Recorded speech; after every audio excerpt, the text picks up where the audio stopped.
memperhatikan bagaimana pasien itu nyaman dari baru masuk ke Kena Medica. Makanya kami buat jalan yang lebar, bougainville, garden light, biar indah. Kemudian parkirnya banyak, KDB-nya sangat rendah, sehingga pasien itu baru masuk saja sudah nyaman. Begitu masuk, kami membuat bangunan sangat sederhana alurnya, tidak akan membingungkan. Lorongnya lurus, tempat-tempat pelayanan kesehatan, lobi, kamar mandi semuanya jelas. Tidak ada yang tidak jelas di Kena Medica. Semuanya jelas, sederhana, simple. Ini aerial view kami yang sudah jadi. Di belakang itu parkir juga. Next. Oke, sekarang kita masuk ke produk lain kita. Unit gawat darurat. Unit gawat darurat ini adalah unit yang paling krusial bagi kami. Kenapa? Karena unit gawat darurat adalah implementasi terbaik. Bagaimana kami menunjukkan kepedulian kami ke pasien.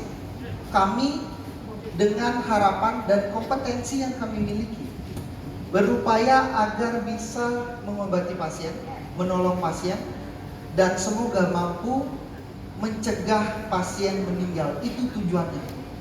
UGD ini, unit gawat darurat ini, makanya benar-benar kami perhatikan detail-detailnya. Semuanya kami perhatikan. Tapi saya sangat bangga dengan UGD kami.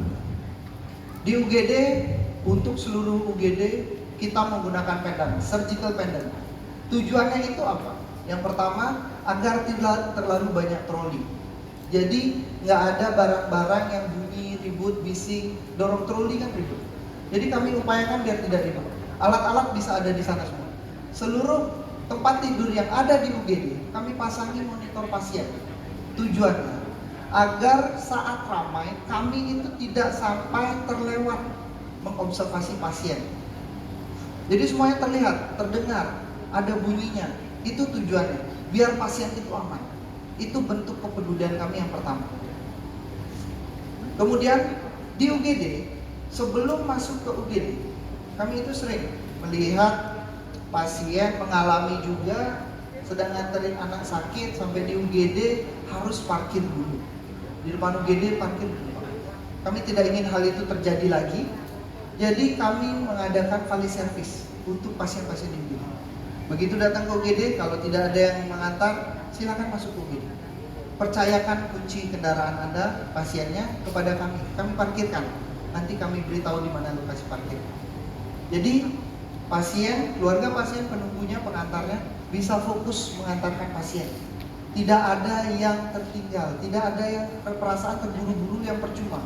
Karena parkir itu percuma menurut kami, terburu-buru. Sampai di UGD, begitu sampai di UGD, pasien langsung ditangani. Kenapa? Karena kami hanya memerlukan identitas, foto identitas resmi untuk mendaftar. Dan tidak perlu kemana-mana lagi. Di UGD sudah bisa dilakukan pendaftaran.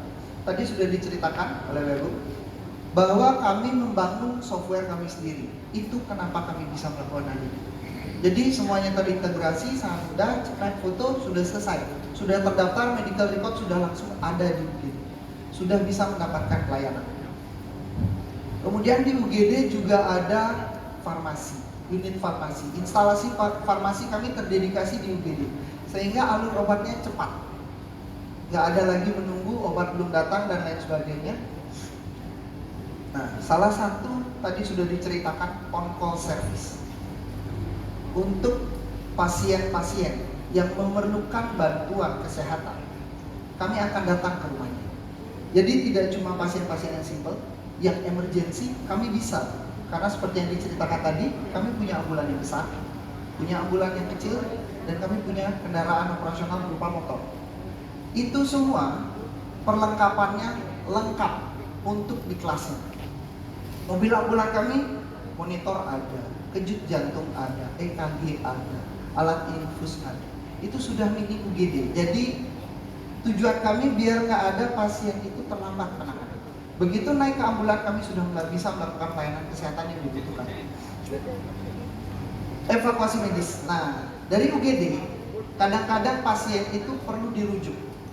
Tapi dirujuknya belum tentu hanya di Bali. Kadang ada beberapa pasien yang memerlukan pelayanan kesehatan yang lebih lanjut lagi di luar kota, entah itu Surabaya, Jakarta, atau luar negeri. Kami bekerja sama dengan pihak administrator khusus untuk evakuasi medis. Jadi seluruh pasien ke kami apabila membutuhkan tindakan lebih lanjut di luar kota, kami bisa melakukannya. Next, rawat inap. Salah satu hasil dari pelayanan di UGD adalah rawat inap. Tadi sudah disampaikan bahwa rawat inap kami servisnya sama untuk seluruh kelas 3, kelas 2, kelas 1 sama. Fasilitas yang didapatkan pasien sama, bednya elektrik, gas medisnya sama, instalasi tata suaranya sama, servisnya sama, tidak ada berbeda. Yang berbeda hanya jumlah pasien yang ada di ruangan tersebut, jumlah bed. Karena kami tidak ingin membeda-bedakan pasien sedikit pun, dalam jenis apapun tidak ada perbedaan. Servisnya sama, nggak boleh berbeda. Kemudian poliklinik spesialis. Ini juga tadi udah disampaikan. Waduh, sama juga nih, harus improvisasi. Jadi tadi udah disampaikan. Poliklinik pelayanan rawat jalan kami itu sederhana. Pasien cukup mendaftar melalui WhatsApp atau sosial messenger yang lain, bisa Telegram juga atau per telepon. Konfirmasi kehadiran mau datang tanggal berapa, ke dokter siapa, kami akan konfirmasi. Di situ kami akan mengkonfirmasi nomor antriannya nomor berapa. Pada hari yang bersangkutan, kami akan konfirmasi ke dokternya dulu, dokternya telat atau tidak datangnya.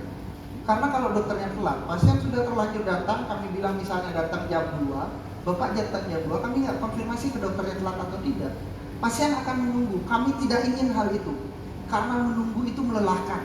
Apalagi pasien. Pasien menunggu tambah sakit. Nggak boleh bikin orang sakit. Karena kami dididik untuk memberikan kepedulian oleh orang tua kami semuanya. Semuanya harus dipedulikan. Sekecil apapun bentuk kepeduliannya.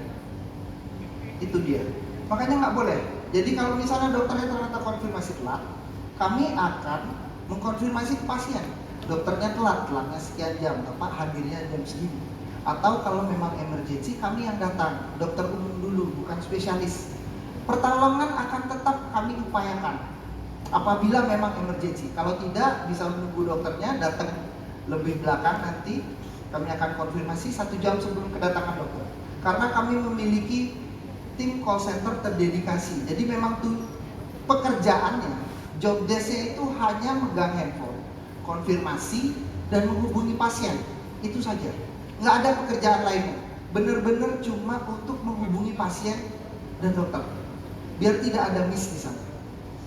Next. Laboratorium. Laboratorium kami semuanya alat-alat datangnya dari Jerman rata-rata. Kami bekerja sama dengan pihak vendor. Jadi lab kami nanti akan dilihat waktu hospital itu terbuka, ada kaca besar, jadi bisa dilihat bagaimana kami bekerja, bagaimana standar kami bekerja. Semuanya dilakukan dengan sangat hati-hati agar tidak ada kesalahan. Next, radiologi. Ini adalah unit, salah satu unit juga yang sangat kami banggakan. Kami memiliki ruang radiologi, X-ray dan CT scan. Mesinnya sudah ada. X-ray kami digital, CT scan kami 32 slice. Itu sudah langsung terintegrasi dengan sistem kami. Jadi bisa minimal untuk mencetak film-film itu. Karena begitu sudah selesai pemeriksaan, dari mesin akan langsung dikirim ke sistem kami. Dokter bisa buka dari mana saja. Dokter-dokter yang meminta pemeriksaannya itu bisa lihat dari mana saja. Dari handphonenya juga bisa. Jadi sudah bisa lihat langsung, sehingga